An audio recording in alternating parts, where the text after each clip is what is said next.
আলু দমৰ ৰেচিপিটোৰ কাৰণে আমাক লাগিব কেইটামান বইল কৰা আলুকেইটা বইল কৰি মই বাকলি গুচাই পিচ পিচকৈ কাটি লৈছোঁ। খালি বইল কৰা আপোনালোকক দেখুৱাবলৈ নহ'ল।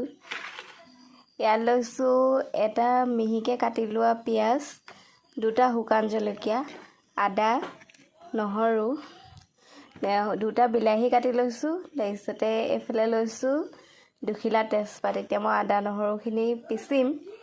এইফালে কেৰাহীখন পাতি থৈছোঁ। হ'ল, ইয়াত দি দিছোঁ মিঠাতেল। তেলটো আপোনালোকে কিমান পৰিমাণৰ খায় সিমানটো পৰিমাণৰ দিব। এতিয়া মই তেলখিনি অকণমান গৰম হ'বলৈ দিওঁ।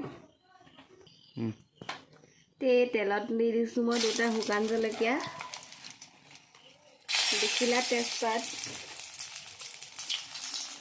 মিহিকৈ কাটি থোৱা পিঁয়াজখিনি দি দিছোঁ।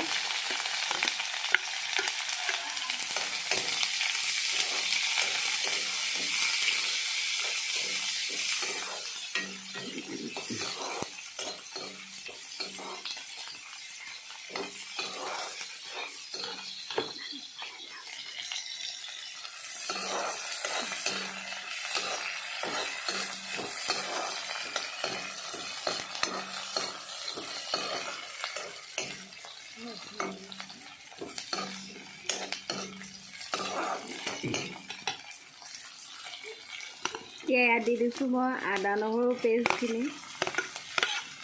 আদা নহৰু কেঁচা গোন্ধ নোযোৱালৈকে ভাজি থাকিব লাগিব।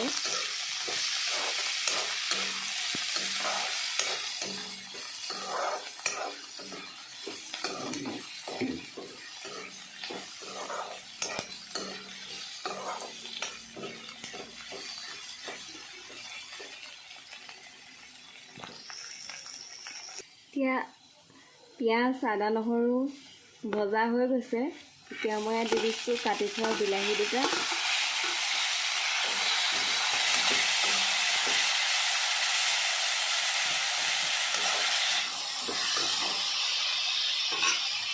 ইয়াত মই দিম সোৱাদ অনুসৰি নিমখ। আপোনালোকে যিমান পৰিমাণৰ নিমখ খায় সিমান পৰিমাণৰ দিব।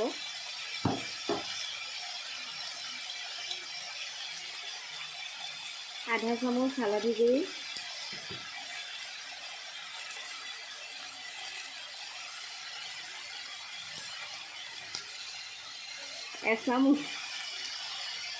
দুচামুচ জীৰা ধনিয়া পিচা দিম। কাৰণ আমাৰ মানে জীৰা ধনিয়াখিনি ঘৰতে পিচি থোৱা হয় কাৰণে মই একেলগতে পিচি থৈছোঁ।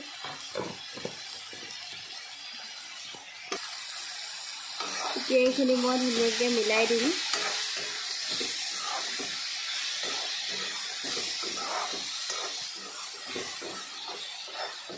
বিলাহীখিনি অকণমান সিজালৈকে মই এতিয়া ঢাকন মাৰি অলপ দেৰি থৈ দিম।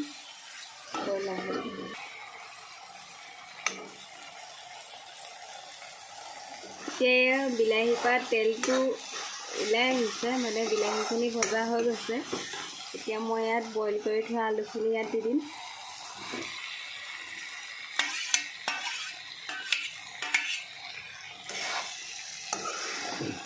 বিলাহীখিনি ভাজি থাকোঁতে আপোনালোকক এটা কথা কোৱা নহ'ল, আমাৰ ঘৰত বেছি জলকীয়া খোৱা নহয়, সেইকাৰণে মই ইয়াত জলকীয়া গুড়িটো এভইড কৰিছোঁ। আপোনালোকে যদি কোনোবাই জলকীয়া খাই ভাল পায় তেতিয়াহ'লে জলকীয়া গুড়ি বা কেঁচা জলকীয়া কাটি দিব পাৰে। এইখিনি অলপ সময় সিজিবলৈ ঢাকি দিম।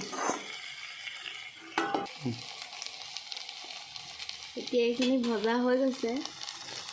এতিয়া মই ইয়াত দিম গৰম কৰি থোৱা পানী।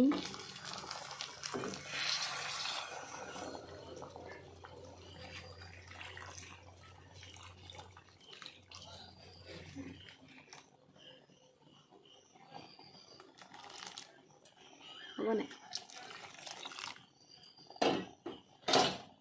পানী ইমানখিনি দি দিছোঁ কাৰণ আলুটো যেতিয়া পানীখিনিৰ লগত উতলি মিলি যাব তেতিয়া আলুখিনি বহুত ডাঠ হৈ পৰিব। এতিয়া মই অকণমান দেৰি এইখিনি উতলিবলৈ ৰাখি দিম। দিনত যিহেতু ধনিয়াটো পাবলৈ অকণমান দিগদাৰ, পোৱা যায় ক'ৰবাত, কিন্তু মই এতিয়া সেইকাৰণে ইয়াত মান ধনিয়া দুখিলামান পাত দি দিছোঁ। আমাৰ ইয়াত এইটো মান ধনিয়া বুলিয়ে কওঁ, আপোনালোকৰ সেইফালে বেলেগ কিবা বুলি কয় যদি জনাবচোন।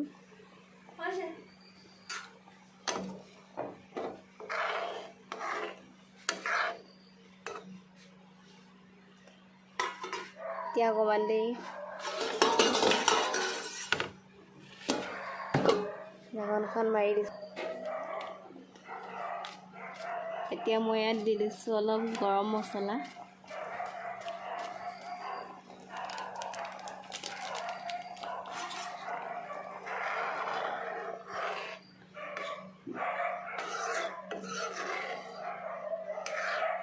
গৰম মছলাখিনি দি মই এতিয়া 2 মিনিটমানৰ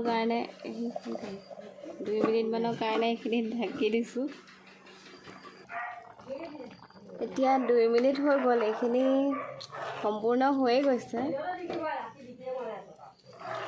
এতিয়া মই জোলটো আৰু অকণমান ডাঠ হ'বৰ কাৰণে গেছৰ ফ্লেমটো অফ কৰি 5 মিনিটমানৰ কাৰণে ঠাণ্ডা হ'বলৈ থৈ দিলোঁ। দেখিছে জোলখিনি এতিয়া পূৰা ডাঠ হৈ গ'ল। এতিয়া মই আপোনালোকক মাৰি দেখুৱাইছোঁ।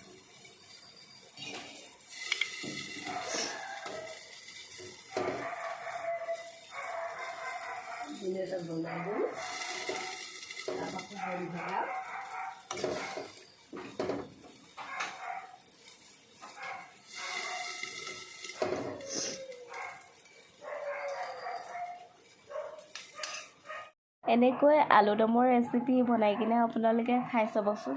একেবাৰে সহজতে বনাব পৰা এটা ৰেচিপি, আৰু এনেকৈ বনাই মোৰ খাই বহুত ভাল লাগে। এতিয়া আপোনালোকে যদি বনাই খাই ভাল পায় তেতিয়াহ'লে মোক কমেণ্ট কৰি জনাবচোন কেনেকুৱা পালে, আৰু যদি ৰেচিপিটো চাই ভাল পালে তেতিয়াহ'লে মোৰ চেনেলটো লাইক কৰিব, কমেণ্ট কৰিব, আৰু মোৰ নতুন ৰেচিপিবোৰ পাই থাকিবৰ কাৰণে মোৰ চেনেলটো ছাবস্ক্ৰাইব কৰিবলৈ নাপাহৰিব।